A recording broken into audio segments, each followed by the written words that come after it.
আসসালামু আলাইকুম ওয়া রাহমাতুল্লাহি ওয়া বারাকাতুহু। আলহামদুলিল্লাহি রাব্বিল আলামিন ওয়াসসালাতু ওয়াসসালামু আলা আশরাফিল আমবিয়াই ওয়াল মুরসালিন ওয়া আলা আলিহি ওয়া আসহাবিহি আজমাইন। সুপ্রিয় দর্শক মণ্ডলী, মাহে রমজানের এই দিনে যারা আমাদের প্রতিদিনকার ইসলাম ও জীবন অনুষ্ঠান দেখছেন, আপনাদের সকলকে স্বাগত জানাচ্ছি।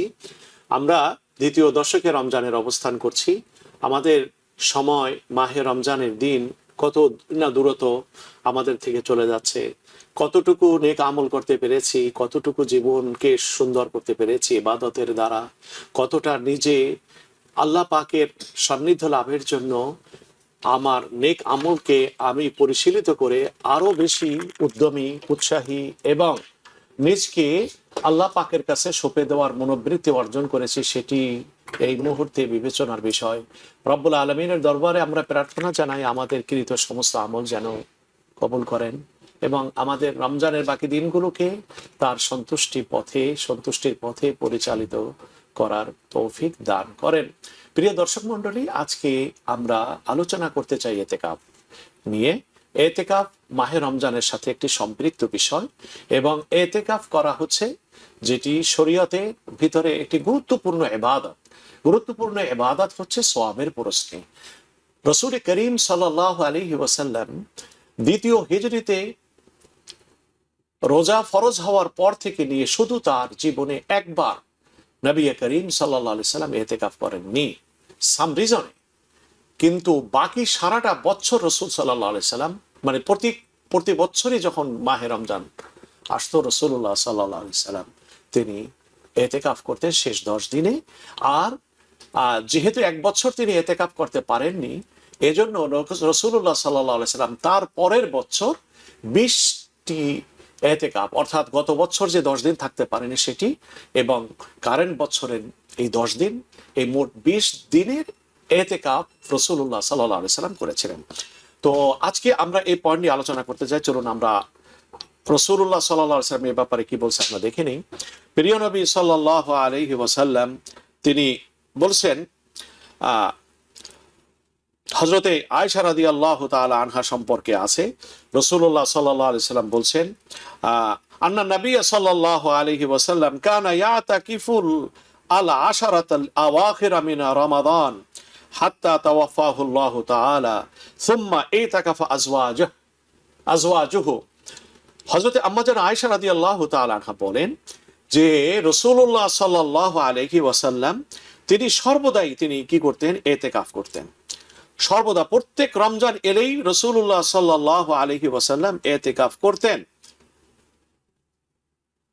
যতক্ষণ রাসূলুল্লাহ সাল্লাল্লাহু আলাইহি ওয়াসাল্লামের মৃত্যু হয় নাই, মৃত্যুর পূর্ব মুহূর্ত পর্যন্ত সর্বদাই নবীজি ইতিকাফ করতেন, কখনো ইতিকাফ বাদ দিতেন না। নবী করিম সাল্লাল্লাহু আলাইহি সাল্লামের ইন্তেকালের পরে আম্মা জান আয়েশা সিদ্দিকা বলেন যে উম্মুল মুমিনিনগণ এরপরে তারা ইতিকাফ করতেন, অর্থাৎ এই ইতিকাফ রাসূল সাল্লাল্লাহু আলাইহি সাল্লাম করতেন এবং উম্মতকে এই ইতিকাফের ব্যাপারে উৎসাহ দিয়েছেন।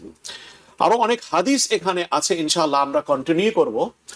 আমরা অনেকে কর্মজীবনের ব্যস্ততায় পার্থিব জীবনের চাহিদা পূরণ করতে যে আমরা তো সর্বদা নিমগ্ন থাকি। প্রতিদিনকার আবেদন, প্রতিদিনকার চাহিদা, প্রতিদিনকার নূতন উদ্যোগ আমাদের জীবনকে এত বেশি আমাদেরকে দুনিয়ামুখী করেছে যে এই সমস্ত চাহিদাগুলোর পিছনে আমার নিজকে রেখে পরকালের জন্য, চিরস্থায়ী জীবনের জন্য আমার একটু ভিন্ন উদ্যোগী হওয়ার বা আমার জন্য একটু সময় বের করে নেওয়ার জন্য মনোযোগী হওয়া, চেষ্টা করা, এক্ষেত্রে আমাদের সুযোগ বহুত কম হয়। এজন্য আমরা যদি মানসিকতা আগে থেকে তৈরি করি তাহলে এই ইতিকাফের জন্য আমাদের সময় বের করা আমাদের জন্য যথেষ্ট হবে। অনেক ভাইরা বলে থাকেন, আগে শুনেন এই প্রিয় দর্শক, যে ইতিকাফের ফজিলতটা কি। রাসূলুল্লাহ সাল্লাল্লাহু আলাইহি সাল্লাম বলেন, যারা একদিনের ইতিকাফ করবে আল্লাহ পাক ওই ব্যক্তি এবং তার জাহান্নাম, এই জাহান্নাম এবং ওই ব্যক্তির থেকে আল্লাহ পাক 7 খরিফ দূরে আল্লাহ পাক ওই ব্যক্তিকে জাহান্নাম থেকে অবস্থান করাবেন। রাসূলুল্লাহ সাল্লাল্লাহু আলাইহি সাল্লাম নিজেই ব্যাখ্যা দিয়েছেন, খরিফ হলো একটি খরিফ হলো যেমন নাকি পৃথিবীর এক প্রান্ত যতটা থেকে অন্য প্রান্ত যতটা দূরে, ঠিক এতটা কামা বাউত্তা বাইনাল মাশরিকি ওয়াল মাগরিব, প্রাচ্য থেকে পাশ্চাত্যে অর্থাৎ সুমেরু থেকে কুমারু ইত্যাদি, এই পৃথিবীর এক প্রান্ত থেকে অন্য প্রান্তের যে দূরত্ব, এতটা দূরত্ব হলো এক খরিফ। সুতরাং নবী করিম সাল্লাল্লাহু আলাইহি ওয়াসাল্লাম বলেন, একদিনের এতেকাফের দ্বারা আল্লাহ পাক এই ফজিলত দান করেন। যদি একজন ব্যক্তি 10 দিন এতেকাফ করে, তার ফজিলত কি পরিমাণ, এটা আমরা অনায়াসে উপলব্ধি করতে পারি। তো এই যে এতেকাফ, এই এতেকাফ সব নবীগণ করেছেন। হযরত মুসা আলাইহিস সালাতু ওয়াস সালাম এতেকাফ করেছেন। রাসূলুল্লাহ সাল্লাল্লাহু আলাইহি সাল্লাম এতেকাফের পূর্বে, এই যে এতেকাফ যেটি আমরা দেখতে পাই, এই এতেকাফ ছাড়াও ওহী লাভের পূর্বে নবী করিম সাল্লাল্লাহু আলাইহি সাল্লামের কি হতো, হুব্বিবা ইলাইহিল ফুরাদা, একাকী থাকা তার জন্য তার কাছে ভালো লাগতে শুরু করলো। নবীজি স্বাচ্ছন্দ্য পেতেন জন সম্পৃক্ততা মুক্ত থাকতে, এজন্য তিনি গারে হেরায় যে তিনি ধ্যানমগ্ন হতেন, সেখানে যে সময় কাটাতেন।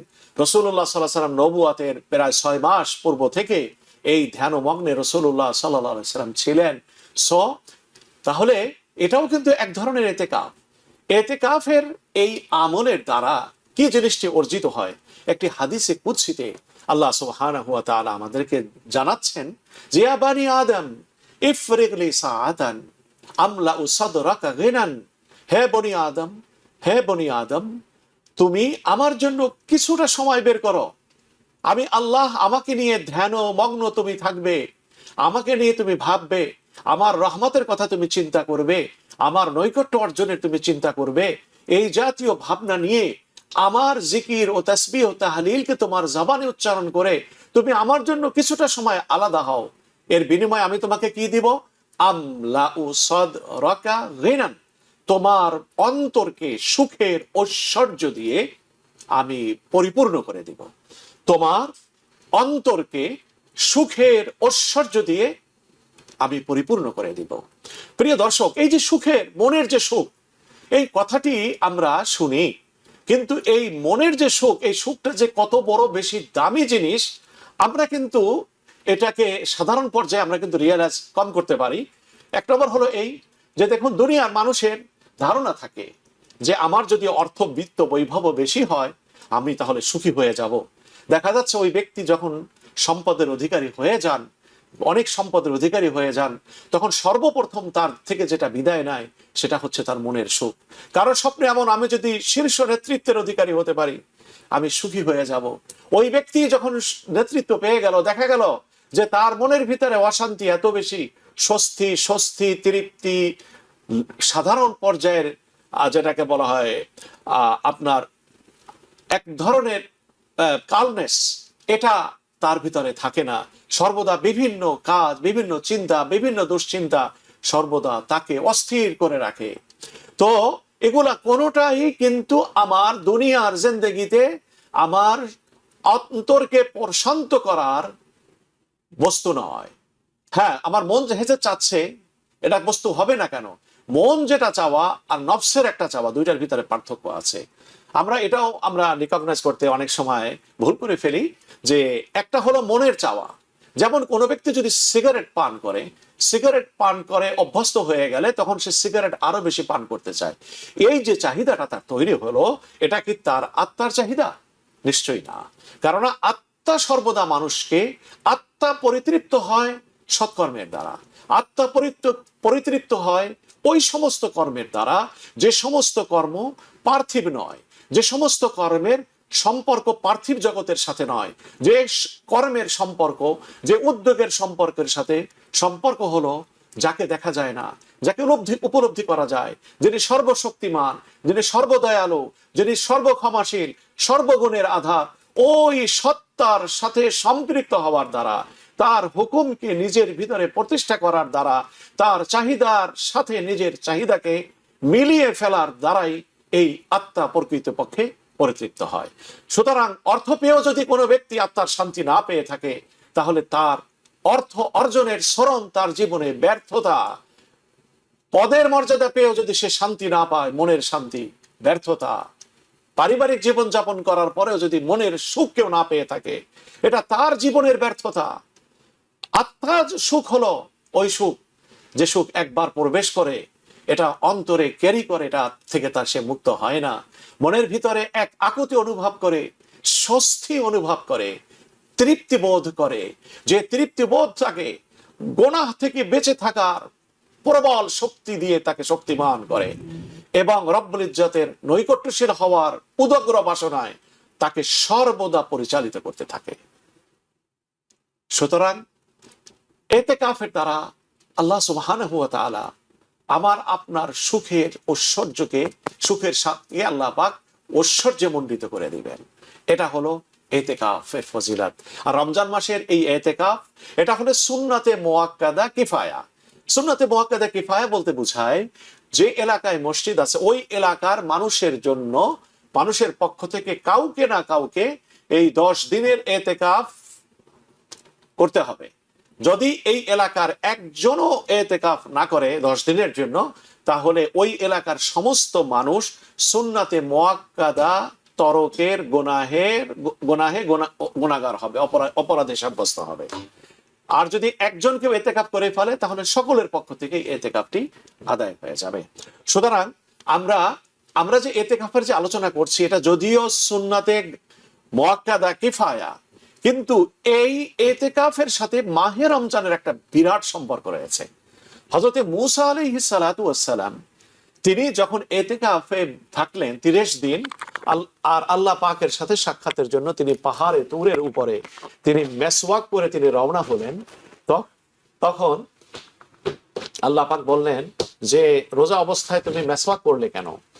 আল্লাহ সুবহানাহু ওয়া তাআলা বলেন যে রমজানের সময় যারা আমার বান্দা রোজা রাখে, তাদের মুখের দুর্গন্ধ আমার কাছে মিশক আম্বরের মতো, অর্থাৎ এটা আমার কাছে প্রিয় একটা জিনিস যে আমার বান্দা আমার জন্য ত্যাগ স্বীকার করছে। এটা একটা বোধগত উপমা যে আল্লাহ সুবহানাহু ওয়া তাআলা বান্দার এই কোরবানিটাকে বেশি লাইক করেন।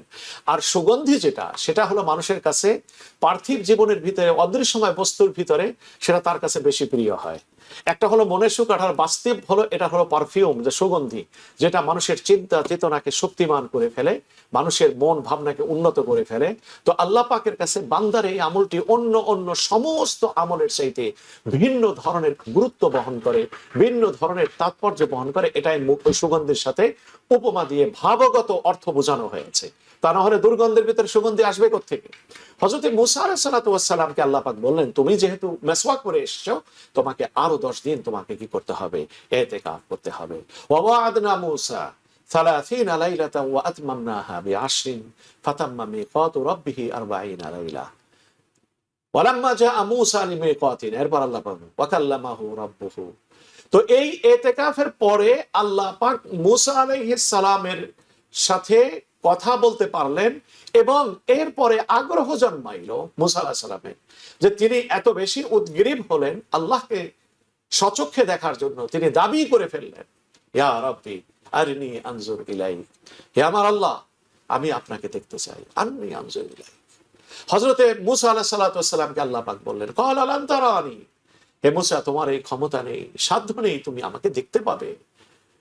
ওয়ালাকিন আনজুর ইলাল জাবাল, তুমি পাহাড়ের দিকে তাকাও, আমার রিফ্লেকশন নূরের পাহাড়ের উপরে প্রতিবিম্ব হবে, প্রতিবিম্ব হবে। ওই প্রতিবিম্ব নূর দেখার পরে যদি তুমি নিজকে সংবরণ করে রাখতে পারো, তাহলে পরবর্তীতে তুমি সামনে আবেদন করতে পারবে। ফালাম্মা তাজাল্লা রাব্বুহু লিল জাবাল জাআলাহু দাক্কা ওয়া খাররা মূসা সাইফা। নূরের রিফ্লেকশন হলো, এমন দামানো হলেন আল্লাহকে দেখার জন্য। হযরত মূসা আলাইহিস সালাম পারবেন কি পারবেন না সেটা দেখেন নাই, আল্লাহকে নূরকে দেখার জন্য। যাই হোক, এখানে যেটি আমি বোঝাতে চাই যে আয়াতে বললেন আল্লাহ পাক আমাকে দেখতে পাবে না, মূসা আলাইহিস সালাম দেখতে চাইলেন।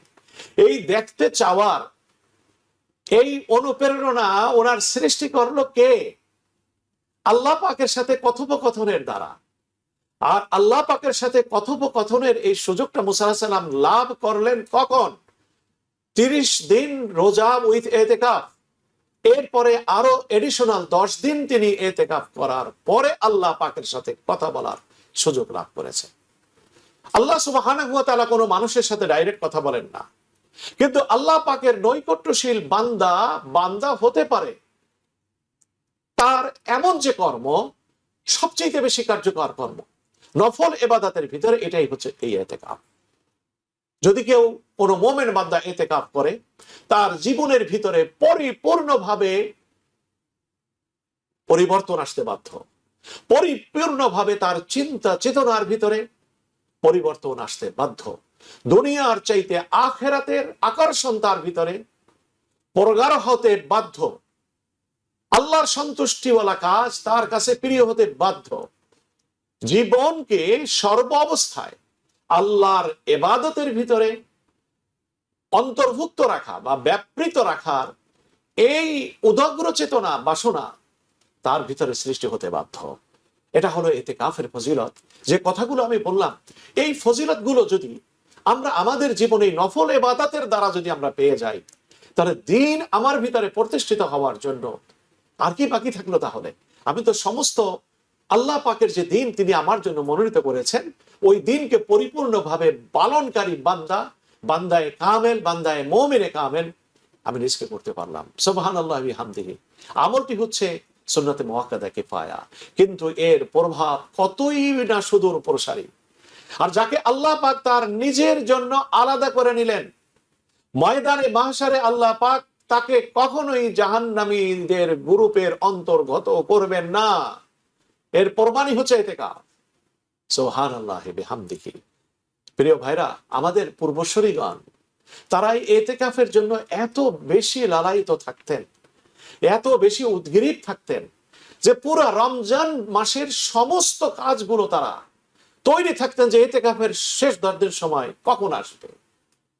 তারা এমনও হতো যে কেউ খাবার, সেহরি খাবার সুন্নত, এজন্য তারা সেহরিটা খেতেন। ইফতারি করা সুন্নত, এজন্য তাদের একটু খাবারের প্রয়োজন হতো। তা না হলে তারা তাদের স্থান থেকে এক পাও তারা অগ্রসর হইতেন না। পরিপূর্ণভাবে আল্লাহ পাকের ধ্যানে তারা যে স্থানে থাকতেন মসজিদে, ওখানে তাদের নিজেদেরকে নিমগ্ন করে রাখতেন। প্রিয় নবী সাল্লাল্লাহু আলাইহি সাল্লাম সম্পর্কে যে হাদিস আমি আয়েশা রাদিয়াল্লাহু তাআলা বললাম, তিনিও ইতিকাফ করেছেন।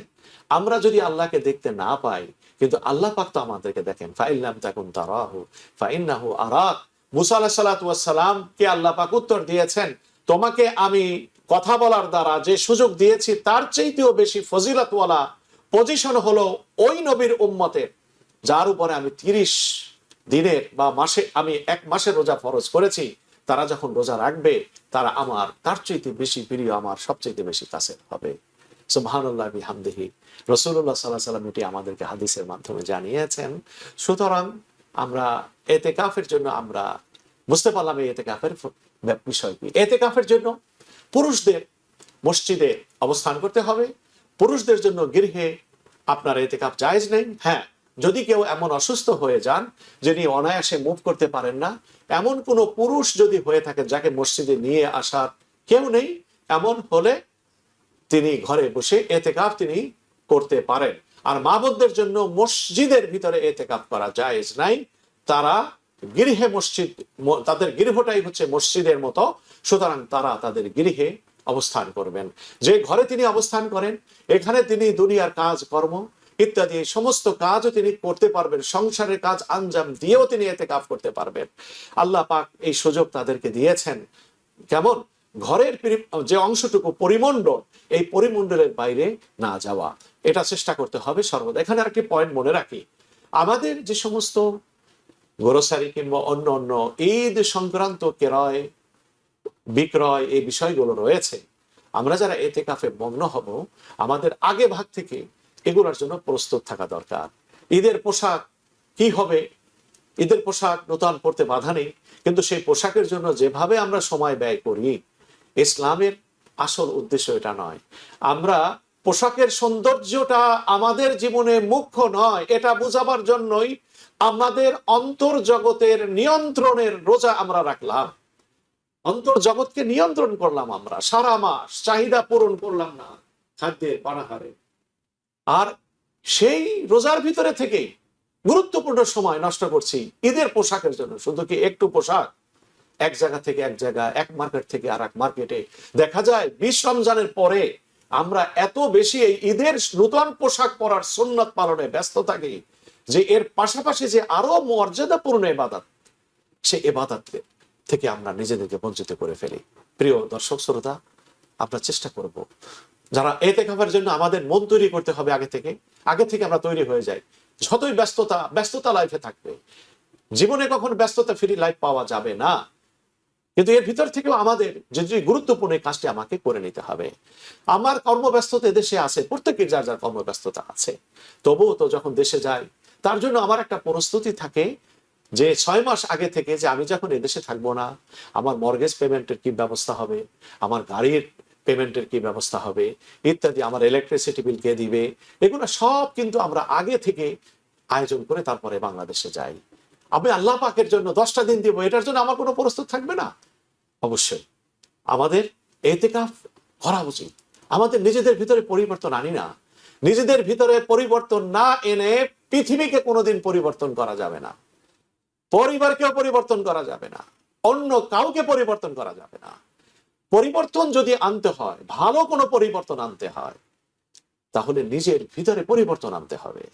যারা পৃথিবীকে বদলে দিতে চায়, ওদের মনের জগৎ অন্ধকার, ওরা কি পৃথিবী বদল করে দেবে? ওদের কি পরিবর্তন করা দরকার, ওদের মনের ভিতরে আলো ঢুকানো দরকার। ওদের অন্ধকার আছে বিদায় তারা তাদের মনের এই কি বলা হচ্ছে যে তারা বহির জগতে সংশোধনের জন্য তারা চেষ্টা করে, কিন্তু নিজ যে পাশবিকতা, নিজে যে পশুত্বের সমস্ত বৈশিষ্ট্য ধারণ করে আছে, এটার খেয়াল নাই। এজন্য ইসলাম আমাদেরকে শিক্ষা দেয়, তুমি আমার নিজেকে আগে পরিবর্তন করো। মাওলানা রুমির এই কথাটিকে আমি কোনোভাবে লোভ সামলাতে পারবো না এই মুহূর্তে না বলার ক্ষেত্রে, যে মাওলানা রুমি তার একটি বিখ্যাত উক্তিতে তিনি বলেছিলেন যে আমি আগে ছিলাম জ্ঞানী, নলেজ আমার বেশি ছিল, এজন্য আমি পৃথিবীকে বদলে দিতে চেয়েছিলাম, কিন্তু আমি এখন বুদ্ধিমান।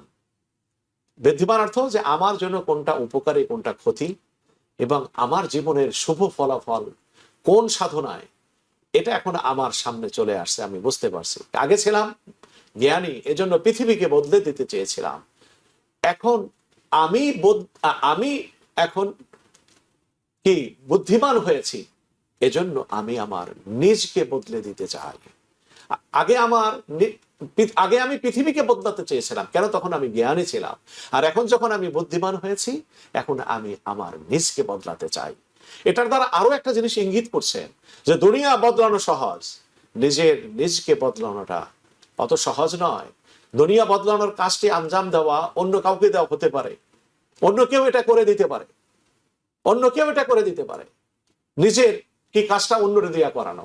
যেমন অভিশপ্ত একটা দেশ, সে লড়াই করতেছে আর একটা দেশের উপরে খামাখা একটি সুন্দর দেশ ব্লেসড ল্যান্ডকে নিয়ে ইচ্ছাকৃতভাবে যোগ করাইতেছে। এটা এক কাজ, পার্থিব জগতের কাজ, একের কাজ অন্যের দ্বারা করা সম্ভব, কিন্তু নিজকে পরিবর্তনের এই কাজ, এটা কার বসে যে সম্ভব নয়, এটা হসপিটালে যে চেক আপ করার দ্বারা সম্ভব নয়, এটা ডায়াগনস্টিক চেক আপের দ্বারাও সম্ভব নয়, রক্তকে চেঞ্জ করার দ্বারাও সম্ভব নয়। এটা এমন এক সাধনার নাম, এমন এক ভাবনার নাম,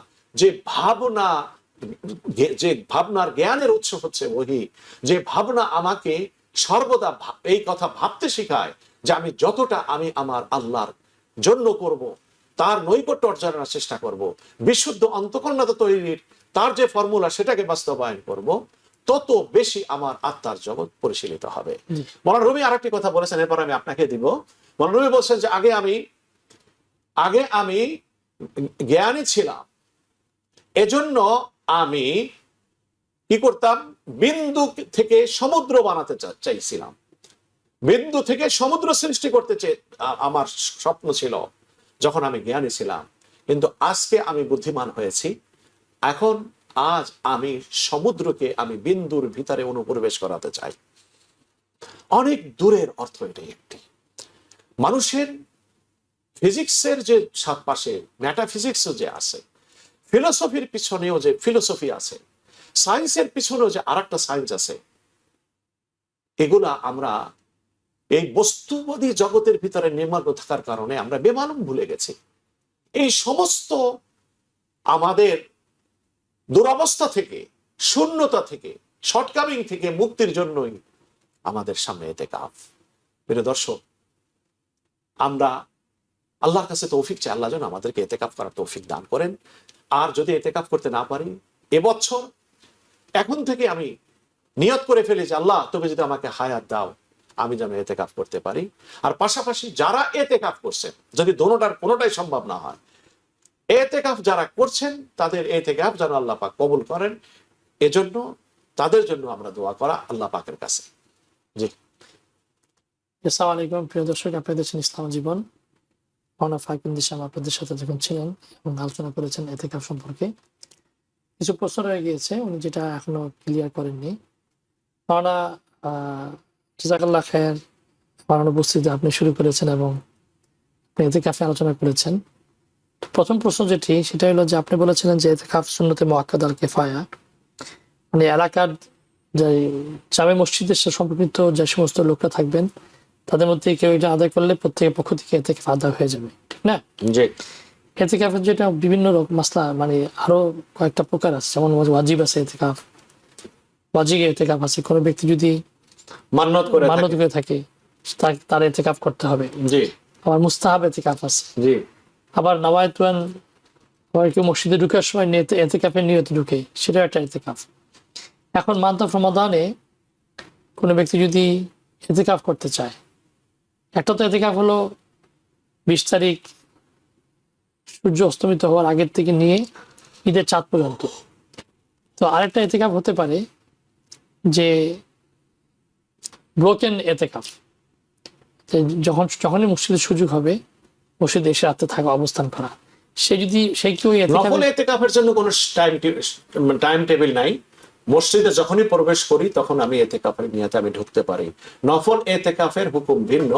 এটা আপনার 1 ঘন্টার জন্য হতে পারে, 1 দিনের জন্য হতে পারে, এবং এটার জন্য রোজা রাখাও কি নয়, শর্ত নয়, কন্ডিশনাল নয়। জি। আমাদের একজন ইমামত প্রশ্ন করেছেন, আপনি বলেছেন যে আমাদের সিস্টাররাও এতেকাফ করতে পারবে, সিস্টাররাও এতেকাফ তাদের ঘরের কোণে। আমাদের সিস্টার যারা ঘরের মধ্যে, তাতে বাচ্চা কাচ্চাদেরকে পড়াতে হয়, বাচ্চাদেরকে দেখাশোনা করতে হয়, স্বামীর খেদমত করতে হয়, তো কি ধরনের, কিভাবে সে এটা করবে? এতেকাফ শব্দের অর্থ হচ্ছে আল্লাহ পাকের নৈকট্য অর্জনের, সন্তুষ্টি অর্জনের জন্য নির্ধারিত সময়ে কি হয়ে যাওয়া, নিজকে আটকায় রাখা। হ্যাঁ, মেন্টালি। হ্যাঁ, এর জন্য মা বোনদেরকে তো আল্লাহ পাক শরীয়তের হুকুম পালনে অনেক সুযোগ সুবিধা দিয়েছেন। মা বোন যদি সন্তানের দেখাশোনা করেন, স্বামীর জন্য, পরিবারের জন্য খাবার পাক করেন, কিংবা গার্হস্থ্য কর্ম আঞ্জাম দেন, তাহলে তার এতেকাফের কোনো ক্ষতি হবে না। তিনি ওই কাজ আঞ্জাম দেওয়ার পরে যখন তার সময় হবে তখন তিনি যে জায়নামাজে বা এতেকাফের যেখানে সেখান থেকে বসে পড়বেন। এটা হলো যে এতেকাফের তাদের জন্য ব্যবস্থাপনা। আবার যদি কোনো মানুষ, পুরুষও যদি এতেকাফ করতে চায়, তিনি এমন জব করেন যেখান থেকে ছুটি তিনি পাবেন না, তাহলে তিনি কি করবেন? তিনি অফিস করে এসেও আবার মসজিদে তিনি ফেরত আসবেন। এই কাজকর্ম আঞ্জাম দেওয়া, এটাও কিন্তু এতেকাফের বিরোধী নয়। আবার কোনো ব্যক্তি মসজিদে এতেকাফ করেছেন, তার খাবারের আয়োজন নাই, খাবার কিনতে জ্যাকসন হেটে আসা লাগে, তো তিনি যদি এসে জ্যাকসন হেট থেকে খাবার কিনে নিয়ে মসজিদে যে তিনি এতেকাফকারী, তিনি যদি এতেকাফ করেন, সেহরি গ্রহণ করেন, ইফতার করেন এভাবে সে, তাহলে তার এতেকাফ ক্ষতি হবে না। আল্লাহ সুবহানাহু ওয়া তাআলা দেখেন আমি মনের দিক থেকে কতখানি আমি প্রস্তুত আল্লাহ পাকের জন্য, আমি আমার সাধ্য অনুযায়ী। আপনি যেটা বলছেন সেটা ঠিক। কারণ হলো মক্কা মদিনা যারা যাচ্ছেন এতেকাফ করার জন্য শেষের দশকে, মসজিদ মক্কা মদিনাতে মসজিদ থাকার কোনো পারমিশন নাই, তাদের সিকিউরিটি পারপাসে তারা পারমিশন নাই। আর থাকতে গেলেও এত লক্ষ লক্ষ লোককে কিভাবে তারা স্থান দিবে? এই জন্য তারা বলেন, ওখানে মুফতিরা ফতোয়া দিয়েছেন যে আপনারা হোটেলে থাকবেন, রাত্রেবেলা এখানে অবস্থান, যতক্ষণ মসজিদ খোলা থাকে মসজিদ থাকবেন, যে বিশেষ করে, আর খাওয়া দাওয়া বাসার থেকে করে আসবেন, হোটেল থেকে করে আসবেন, মসজিদে অবস্থান করবেন, তাহলে আপনার এতেকাফের সওয়াব পাবেন, যেটা আপনি এই মতো বললেন। জি, তো এতেকাফের সওয়াব পাবেন। আমাদের আমাদের আমাদের মাযহাবের মধ্যেও আছে যে কোনো ব্যক্তি যদি ওয়াজিব এতেকাফের নিয়ত করে, নিয়ত করলো যে আমি এতেকাফ করবো, আর সেই ওয়াজিব এতেকাফ করলো না, সে তার জন্য কি শাস্তি রয়েছে? তার জন্য সে তো ওয়াজিব তরকের গুনাহে কবিরা তো তার ঘাড়ে থেকেই গেল। ওয়াল ইউফুনা ইউফুনা ইউফুনা ওয়ালিফুনা আউফু বিআহদিল্লাহ, একটা কোরআনে আল্লাহ সুবহানাহু ওয়া তাআলা ইয়া আইয়ুহাল্লাযীনা আমানু আফু বিআহদি উফি বিআহদিকুম, আউফু বিআহদি উফি বিআহদিকুম। এবং আল্লাহ পাক সূরা হজের ভিতরে বলছেন যে লাকিফিনা ফি মাসাজিদ এটা হলো ওয়ালিউফু নুযুরাহুম ওয়ালিউফু ওয়ালিয়াফু নুজুর মানে ওয়ালিয়াতাওয়াফু বিল বিল বাইতিল বাইতিল ওয়ালিউফু নুযুরাহুমের মিনিং হচ্ছে আমার যে মান্যত যেটা আমি করেছিলাম সেটাকে কি করা, বাস্তবায়ন করা। এটা ওয়াজিব, এটা ফরজ, এটা করতে হবে। সুতরাং যিনি এতেকাফ মানে ওয়াজিব এতেকাফ মান্যত এবং করে থাকবেন, তার এই এতেকাফ এবং সুন্নতে মুআক্কাদা কিফায়াত মান্যত এতেকাফ বলতে বুঝা এটা কি বুঝাচ্ছে একটু যদি কেউ নিয়ত করে ফেলে যে আমার এই কাজটা যদি হয়ে যায় তাহলে আমি কয়দিন এতেকাফ করব, তাহলে সে 3 দিন যদি এতেকাফের নিয়াত করে তাহলে ওই 3 দিন তাকে কি করতে হবে, রোজা সহ এতেকাফ করতে হবে। কারণ এতেকাফ ওয়াজিব এবং সুন্নত যেটা, এটা রোজা ছাড়া এটা গ্রহণযোগ্য না। এতেকাফ যেমন নাকি তারাবি রমজান মাস ছাড়া হয় না, ঠিক এতেকাফটাও এরকম রোজা ছাড়া হবে না। না, এতেকাফ রোজা ছাড়া হবে না তা না, ব্যাপারটা হচ্ছে যে যদি কেউ মান্যত করে থাকে যে আমি এতেকাফ করব, তাহলে তার এতেকাফ করার সময় তাকে রোজা সহ এতেকাফ করতে হবে, এটা হচ্ছে কথা। জি, রমজানের বাইরে, রমজান পড়লে তো সব আছেই, কিন্তু রমজানের বাইরে যদি কেউ কি করে যে আমি এতেকাফ করব, আর তিনি শুধু এতেকাফ করলেন কিন্তু রোজা থাকলেন না, যে আমি রমজানের বাইরে সুতরাং আমি এখন তো রোজা রাখা লাগবে না, জি না, ওয়াজিব এতেকাফের জন্য রোজা মাস্ট, রোজা লাগবেই, রোজা ছাড়া এতেকাফ কল্পনা করা যায় না, চাই সে রমজানের বাইরে হোক রমজানের ভিতরে হোক। ভিতরে। জি জি জি, আমাদের আরেক ভাই প্রশ্ন করেছেন যে রমজানের শেষের দশকে এতেকাফ করতে বলতেছে। আমাদের অনেক ভাইরা আমাদের একদিন পরে রোজা রেখেছে, তারা কি করবে? তাদেরকে তাদের উপরে ছেড়ে দেন। যারা পরের দিন করছে, উম্মতের এই ঐক্যবদ্ধটাকে মানে নাই, তাদের জন্য মসলা দিয়ে লাভ নাই। ওরা না যাক, এখন মশলাটা হলো তাদেরকে একটা কাজা করতে হবে। মসলা হচ্ছে এইটা যে যদি 28 মাস হয় তাহলে তাদেরকে কি হবে না, ওটা এতেকাফের ব্যাপারে তারা কি ওই দিন থেকে হবে নাকি একদিন পর থেকে তাদের ওই হিসাবে করবে? কোনটা? তারা একদিন পর রোজা রাখা শুরু করেছেন, জি, তারা একদিন পরে তাদের এতেকাফ একদিন পরে হবে, তাদের 20 তারিখ তো ওই দিনই হবে না। জি জি, তারা একদিন পরে করবে এতেকাফ। আচ্ছা, অনেকে আসছেন যে আমাদের কিতাবে আমি পড়েছি ইবনে রাজব হাম্বলী রাহমাতুল্লাহ আলাইহি লিখেছিলেন যে লাইলাতুল কদর যেটি এতেকাফের উদ্দেশ্য, তাহারা লাইলাতুল কদর ফি আশার আওয়াখির রমাদান। রাসূল সাল্লাল্লাহু আলাইহি ওয়াসাল্লাম বলেছেন তোমরা লাইলাতুল কদর তালাশ করার জন্য, ওটাই উদ্দেশ্য, তো এটাই এতেকাফের উদ্দেশ্য হলো লাইলাতুল কদর তালাশ করা। একটা মানুষ যখন নাকি এতেকাফ করবে মসজিদের মধ্যে বসে, সে কোনোভাবেই লাইলাতুল কদরকে মিস করবে না, কারণ সে তো মসজিদে অবস্থানই করতেছে, শুয়ে থাকলেও সে ইবাদতের সওয়াব পাবে। তো এখন অনেকে বলেছেন যে লাইলাতুল কদর বিজয় সংখ্যা হতে পারে, জোর সংখ্যা হতে পারে। ইবনে রাজব হাম্বলী লিখেছেন যদি নাকি রোজা যদি 29টা হয়, পুরো রমজানে লাইলাতুল কদর হতে পারে, প্রথম দশক থেকে নিয়ে শুরু করে জোর বেজোর সবটাই হতে পারে। রাসূলুল্লাহ সাল্লাল্লাহু আলাইহি সাল্লাম এরকম ভাবে তাহারি করেছেন, প্রথম দশকে পান নাই, পরের দশকে পান নাই, লাস্টের দশকে পাইছে, এরকম হাদিসে বর্ণনা করা আছে। কিন্তু তার অর্থ এটা না নবীজি পান নাই প্রথম দশকে, আমাদের জন্য হবে না, এমনও না। এই জায়গাটা প্রত্যেকটা রাতে হওয়া সম্ভব। ইভেন অ্যাকর্ডিং টু সাইয়্যিদ মুতাওয়াল্লি শাহরাবি, একজন মিশরের একজন বিখ্যাত মুফাসসির, তার ওপিনিয়ন হলো রমজানের বাইরেও হতে পারে আপনার লাইলাতুল কদর। আমাদের দর্শক যারা আছেন অনেকে ওয়েট করছেন। জি, প্রিয় দর্শক যিনি আছেন প্রশ্ন বলুন। জি, প্রশ্ন বলুন। আমি জানতে চাচ্ছিলাম এই বছরের ফেতরা কত আসছে মাথা পিছু? 10, 20, 30। আর আরেকটা হলো আমি কি আমার নিজের বোন বা নিজের বোনেদের দিতে পারবো কিনা? জি, নিজের বোনকেও দিতে পারবেন। প্রিয় দর্শক, আপনার বোন যদি যাকাত পাওয়ার উপযোগী হয় তাহলে আপনি তাকে ফিতরা এবং যাকাত দুটোটাই আপনি দিতে পারবেন। আর ফিতরার পরিমাণ নির্ধারিত হয়েছে, নিম্ন ফিতরা হবে $10, সেকেন্ডটা আপনি ধরেন $20, আর থার্ডটা হলো $30। এই অর্থাৎ যার ইনকাম বেশি তার হলো টপ লেভেলেরটা, যার ইনকাম মধ্যম শ্রেণীর তার ইনকাম হলো তার মানে ফিতরা হলো $20। এভাবে যেহেতু অর্থনৈতিকভাবে মানুষের ভিতরে স্তর 3টি, সাধারণত আমাদের সমাজে করে, এজন্য শরীয়তে এই সুযোগটা রাখছে যে যার ইনকাম বেশি সে টপ লেভেলের ফিতরাটা আদায় করবে। জি জি জি দর্শক, প্রিয় দর্শক যিনি আছেন প্রশ্ন করুন, আমাদের সময় খুব বলুন।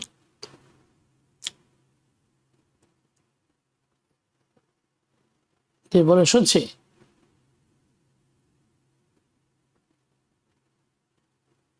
হ্যালো,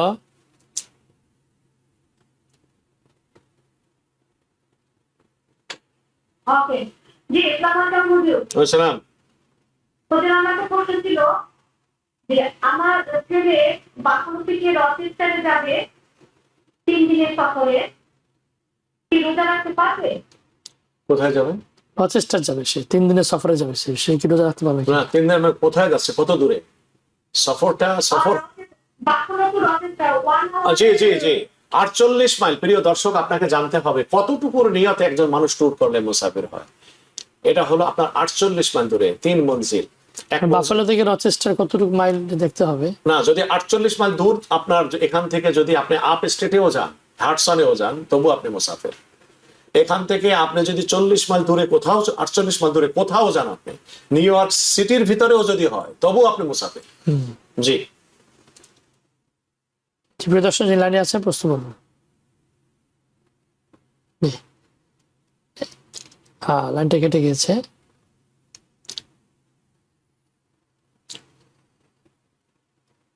ওকে, লাইন কেটে গেছে। তো আমাদের এইখানে একটা প্রশ্ন, যে উনি অনেকেই এই ব্যাপারে কনফিউজ হয়ে যায় যে মুসাফিরের ব্যাপারটা। 50 মাইল তো আমরা রেগুলার ড্রাইভই করি, 50 মাইল রেগুলার সাধারণত যারা লং আইল্যান্ডে কাজ করে তারা তো কাজে যায়, যেখানে সেখানে 50 মাইল এরকম আছে যে 68 এক্সিটে চলে যায় তাদের কাজের জায়গা।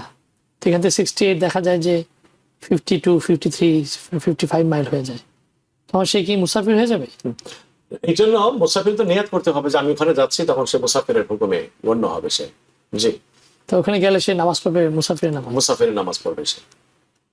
জি, কারণ হলো সফরের জন্য 48 মাইল যদি সাব্যস্ত হয়ে যেয়ে থাকে, কেমন 48 মাইল যদি হয়ে থাকে, এখন ওখানে কত সময় থাকলো এর কোন সীমানা শরীয়তে নির্ধারণ করে 15 দিনের কম থাকতে হবে আর কি।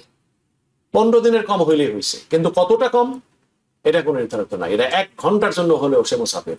ওই মানে কোন এক জায়গায় গেল সে, অনেক কথায় সে ঢাকা গেল, বাংলাদেশে যাচ্ছে সে, কিন্তু বাংলাদেশ সে নির্দিষ্ট করে যায়নি, কখনো ঢাকা থাকবে, কখনো বরিশাল থাকবে, কখনো খুলনা থাকবে, স্পেসিফিকলি কোথায় থাকবে সে জানে না। তাহলে পুরা 1 মাস হইলেও সে মুসাফির। 1 মাস না, পুরো বছরও সে মুসাফির। ওখান থেকে শেষ করে সৌদি আরব আসো, সৌদি আরব থেকে সিঙ্গাপুরে গেল, সিঙ্গাপুর থেকে অস্ট্রেলিয়া গেল, অস্ট্রেলিয়া থেকে জাপানে গেল, ওইখান থেকে মিটিং করে আবার ইউএসএ আসলো, এইভাবে ঘুরতে থাকে। এটা হলো পররাষ্ট্রমন্ত্রীর কাজ। সো আমাদের পররাষ্ট্রমন্ত্রী, এখানে 2টা কন্ডিশন আছে। একটা হলো যে 15 দিনের কম হতে হবে, বেশি হতে কম হতে হবে, আর 48 মাইল অতিক্রম করতে হবে, তাহলে সে মুসাফির হিসেবে গণ্য হবে। প্রিয় দর্শক, আমাদের এই জিনিসটা খুব খেয়াল রাখা উচিত যে একজন ব্যক্তি কখন মুসাফির হবে। যেটা বলছিলাম যে 48 মাইল তাকে অতিক্রম করতে হবে এই নিয়তে যে সে সফর করছে, এবং সেটা 15 দিনের কম হলেই তাকে মুসাফির হিসেবে গণ্য হবে। ধন্যবাদ মাওলানা ফাখরুদ্দিন, আপনি আমার অনুপস্থিতিতে শুরু করেছেন। আল্লাহ আপনাকে জাযাকাত দান করুন। প্রিয় দর্শক, আপনারা দেখছেন ইসলাম ও জীবন। আমরা জাস্ট কয়েকদিন আগে বলেছিলাম যে রমজান আসতেছে, রমজান এসে রমজান চলে যাচ্ছে, কিন্তু এই রমজান আমার জন্য কতটুকু সৌভাগ্যপূর্ণ হলো এটা আমাদের হিসাব নিকাশ করা উচিত। এবং এই রমজানের বাকি যে দিনগুলো আছে, আল্লাহ তা আমাদেরকে একনিষ্ঠভাবে আল্লাহর ইবাদতের মধ্যে মশগুল থাকার, গুনাহ থেকে মুক্ত হয়ে, জাহান্নাম থেকে মুক্ত হয়ে জান্নাত পাওয়ার এই আশা নিয়ে আমরা যেন বাকি দিনগুলো সুন্দরভাবে অতিবাহিত করতে পারি, সে তৌফিক আল্লাহ আমাদের দান করুন। এবং যারা নাকি ইতিকাফের নিয়ত করছেন, মাওলানা সাহেবের ভাষণ অনুযায়ী আমরা তো আমাদের মানসিকভাবে প্রস্তুত নেই, আল্লাহ আমাদেরকে সেই ইতিকাফের পরিপূর্ণ আজর এবং সওয়াব এবং লাইলাতুল কদর পাওয়ার তৌফিক দান করুন। আমাদের সিস্টার যারা চেষ্টা করবেন তাদেরকেও লাইলাতুল কদর পাওয়ার তৌফিক দান করুন। এই কথা রেখে আজকে মতো ইসলাম ও জীবন শেষ করছি। আসসালামু আলাইকুম ওয়া রাহমাতুল্লাহি ওয়া বারাকাতুহু। TBN 24 টেলিভিশন দেখতে আজই কল করুন 7187776556। লগ ইন করুন www.totalcamelbd.com। নিউ ইয়র্ক থেকে সম্প্রচারিত TBN 24 টেলিভিশন বিশ্বজুড়ে বাঙালির কণ্ঠস্বর।